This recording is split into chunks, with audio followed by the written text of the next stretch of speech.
Maman solo, comment avoir de l'amour? Bonjour à toutes et à tous et bienvenue dans cette minute coaching où j'ai l'honneur d'être avec Miali Alexandra. Bonjour, comment vas-tu? Bonjour Alex, ça va? Bonjour Oui. tout le monde.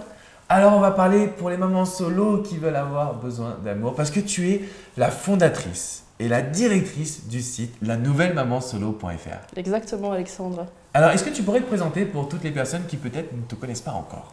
Alors je m'appelle Miali Alexandra et en fait je suis la créatrice du site, comme tu disais, lanouvellemamansolo.fr. C'est un site que j'ai créé il y a quelques années quand je me suis séparée en fin 2014, en révolte en fait par rapport à ce qui existe aujourd'hui sur toute la presse, tous les articles qui existent aujourd'hui sur la galère des mères célibataires, les problèmes financiers. Voilà, j'étais en révolte contre l'image négative qu'on véhicule autour des parents solos et des mamans solos. Et donc j'ai créé le blog pour donner une image plus positive et pour donner des clés pour être plus heureux, plus énergique et trouver l'amour. Je trouve ça tellement beau, tellement puissant parce que en fait c'était une situation que tu as expérimentée et tu as voulu faire partager. Et aujourd'hui, moi j'ai été choqué par ton succès. Tu as genre réuni une vraie communauté à la fois sur Facebook mais aussi sur ton blog. Tout à fait. Et c'est la raison pour laquelle nous on se connaît depuis plusieurs années encore. Exactement. On a décidé de faire cette formation ensemble pour vous aider, mesdames et messieurs, parents solo. Comment on trouve la force de communiquer sur un sujet qui est pas forcément très bien vu dans la société, ou bien les mamans solo, on les catégorise un petit peu? C'est pas je dirais pas que c'est la force, c'est l'envie. Moi, j'aime bien, j'aime la vie déjà, j'aime la vie. Et je considère qu'en France, malheureusement, on n'aime pas l'échec. Et un échec amoureux, une rupture, un divorce, c'est mal perçu par l'environnement. Généralement, quand tu te sépares ou que tu divorces, tu perds tous tes amis parce qu'ils prennent parti pour l'autre parent. Donc tu souffres de solitude, tu te retrouves vraiment un peu comme un paria, tu es mal vu par la société. Et voilà, l'idée vraiment que je veux véhiculer, c'est stop, on arrête tout ça, on se recentre sur soi, on trouve des solutions contre la solitude, contre la fatigue, parce que la fatigue, c'est quelque chose qui revient très souvent quand on est mère célibataire. Effectivement, il y a beaucoup important. de personnes qui me disent voilà, que je suis exténué souvent. Oui, C'est tout à le terme qui fait, revient. oui. Et donc moi, mon but, enfin ce que je fais depuis plusieurs années à travers ce blog, c'est de réfléchir à comment avoir plus d'énergie. Et je la trouve à travers le sport, mais aussi du soutien, l'amour des autres. Alors justement, on va parler d'amour ensemble. Oui. Parce que je sais, Miani, que tu fais quelque chose d'extraordinaire au quotidien. Il y a beaucoup de femmes qui me contactent, mais aussi des hommes qui sont parents solo et qui me disent Alex, j'ai l'impression de ne pas recevoir d'amour au quotidien. Et c'est pour ça que je t'ai demandé que tu viennes, parce que l'amour, pour moi, on peut le puiser un petit peu partout. Est-ce que tu es d'accord avec ça ou pas? Je suis tout à fait d'accord. Bien sûr, l'amour est partout. Alors je suis choquée par ce que j'entends, parce que moi j'ai plutôt le regard inverse des parents, des papas et des mamans qui me disent, en fait l'amour pour eux c'est l'amour de leurs enfants. D'accord. Et effectivement on baigne dans l'amour, on aime ses enfants, les enfants nous aiment, ça c'est quelque chose qui nous pousse à être Donc tu leur dirais meilleurs. en fait de se concentrer dans un premier temps peut-être sur la relation qu'ils peuvent avoir avec leurs... Parce que Oui, moi, ça m'est surtout arrivé d'avoir important. des personnes qui m'ont dit mais même mes enfants, j'arrive plus à les aimer de la même manière parce que moi étant célibataire ou étant parent solo, même s'ils ont pris la décision de partir parfois, ça les avait un petit peu dévalorisés. Mais du coup, recentrez-vous entre guillemets autour des enfants, ça peut être une bonne source. Bien sûr, et puis voilà aussi, alors je ne l'ai pas dit quand je me suis présentée, mais je suis aussi marraine pour la Fondation pour l'enfance qui défend les droits des enfants et aussi la parentalité bienveillante. Et j'en parle parce que c'est une discipline qui aide à mieux communiquer avec les enfants et justement à aider les enfants à être plus heureux, plus confiants. Et ça aide beaucoup après une séparation. Et moi, ce que je vois autour de moi par rapport aux enfants de parents séparés, c'est qu'ils s'adaptent. Ça, c'est important, ils s'adaptent. Et donc, s'ils sentent que les parents s'en remettent, qu'ils commencent à se reconstruire, ils vont être plus heureux. Et donc, l'amour, il est toujours là, et il se reconstruit, il se rééquilibre. Donc, l'amour, il est toujours là. Présent. Et il ne faut pas avoir peur. D'accord. Donc, le premier amour, en fait, du coup, c'est par rapport à ses enfants, par rapport à sa famille, je suppose, Tout à également. fait, oui. Et est-ce qu'après, on peut puiser de l'amour ailleurs? Bien sûr, partout.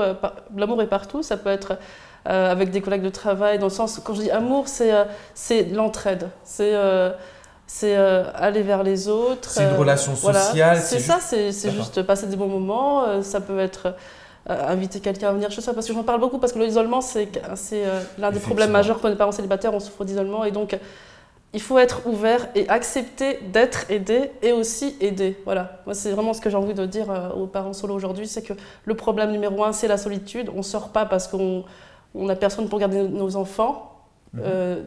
On se sent un peu exclu de tout parce que tout se fait en couple, soi-disant quand on va à un repas chez une famille c'est toujours par deux, donc on peut s'isoler et puis on a le sentiment d'échec aussi qui est très fort qui peut aussi faire qu'on se renferme en se disant je suis en échec, je vais pas bien, je suis fatiguée aussi donc je sors pas et puis j'ai pas les moyens de payer une babysitter et moi je dis ce sont des excuses. Je peux être assez dure avec mes coachés parce que je sais aussi une réponse que je fais aux coachés.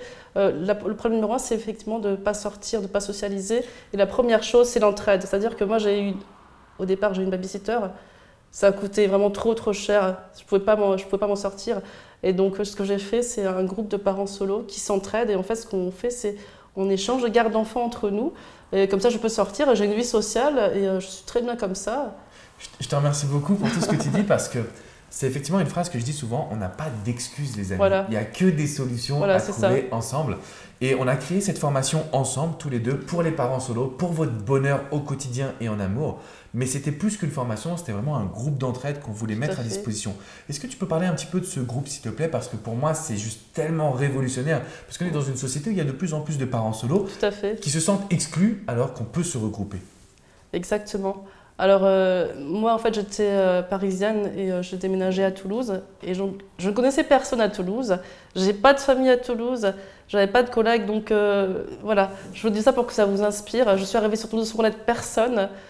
Et pourtant, j'ai réussi à créer une communauté de parents solo. Aujourd'hui, on est 180 sur Toulouse. Le groupe a été créé en août 2016. Donc, c'est assez récent. Et ce qu'on fait, c'est on fait des sorties. Des pique-niques, on va au musée, on va au cinéma. Enfin voilà, on fait des sorties. Le but de ces sorties, c'est de se rencontrer. Alors chacun fait ce qu'il veut. Alors dans le groupe, en fait, il y a déjà un couple qui s'est formé, mais l'idée, c'est vraiment pas de créer des couples, mais c'est vraiment de socialiser, comme toi tu défends l'idée qu'il faut sortir, rencontrer des gens. Et l'amour, il est là. Moi, je pense que je suis quelqu'un qui aime bien passer à l'action, qui aime bien avoir des projets, mais je suis pas seule. Je suis aidée et ce groupe m'aide. C'est-à-dire, moi, si je suis là avec Alexandre, on est à Paris là avec Alexandre, j'aurais pas pu si j'avais pas de l'aide de certains voisins. Donc c'est important de se faire entraider, de demander de l'aide. C'est pas un signe de faiblesse, c'est un signe d'ouverture et de reconnaître qu'on est dans une société où la communauté c'est important pour aller plus loin justement. Donc voilà, ce groupe c'est un groupe d'entraide, un groupe de soutien, un groupe aussi de dons d'affaires. Et quand on est entouré, en fait, on se sent beaucoup mieux. C'est vraiment important. La cause de malheur aujourd'hui, je pense, dans notre société, c'est la solitude. D'accord. Ce groupe, il est sur Facebook, on est bien d'accord? Il est sur Facebook, voilà. Ok, très bien. Et c'est vrai que mon ambition, c'est de faire des groupes par grande ville. C'est ce qu'on voulait faire également avec la formation. En fait, on voulait vous aider à vous réunir. Donc, ce que vous pouvez faire, c'est nous écrire par email.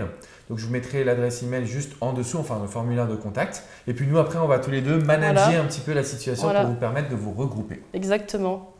Parce que vraiment, c'est important de se rencontrer, de se soutenir, et de se changer les idées. En fait, si je peux dire quelque chose, c'est vrai que l'amour, il est partout autour de nous. Simplement, il faut oser demander des choses, il faut oser demander de l'aide. Et c'est pas dévalorisant. Dans notre société, j'ai l'impression que quand on demande de l'aide, on a l'impression d'être nul. Mais pas du tout, pas du tout. Et puis, ça va vous aider à vous sentir mieux. Parce que, comme le disait Miali, Alexandra, c'est super important d'avoir de l'amour autour de nous. Et c'est partout, les amis. Simplement, il faut être aussi en amour avec soi-même. On va revenir sur une prochaine vidéo là-dessus. Je vais te demander justement qu'on parle de amour de soi quand on est parent solo. Ça te va?